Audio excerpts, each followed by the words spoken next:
Nagluto naman pala ako ngayon guys ng pangat na tilapia. Samahan nyo ako, no kone? Ayan, for today's video guys. Ayan nga guys, at magtitinda na naman ako. At habang wala ngang bumibili dyan guys, ay nagmerienda na muna ako. Habang pinapanood ko nga yung video ko na to guys, ay naawa nga pala ako sa sarili ko. Ang pangit ko palang kumain charis noon.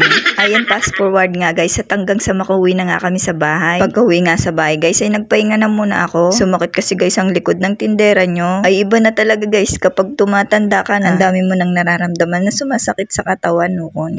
Ayan, at makulimlim pa nga dyan guys. Ang sarap sana matulog, kaya lang naalala ko, magluluto pa nga pala ako guys. Ayan nga guys, at sinalang ko na nga pala ang ating pangat na tilapia. Ang tagal ko na rin kasi hindi nakakapagluto ng ganito guys. Ayan, at ganito nga pala guys yung way namin ng pagluluto ng pangat na tilapia. Kayo ba guys, paano ba kayo magluto ng pangat na tilapia? Pangat na tilapia ang isda guys ha, wag green minded. Uy no. Ayan, at linagyan ko na nga rin pala ng tubig guys. Yung sakto lang silang malulunod.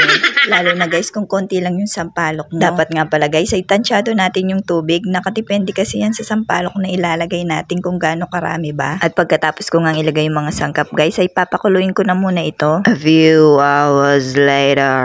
Ayan na nga sa okas guys, at naluto na rin ang ating pangat na tilapia. At hanggang dito na nga lang guys nagtatapos ang aking for today's video. Thank you for watching. Hanggang sa muli. Nukone.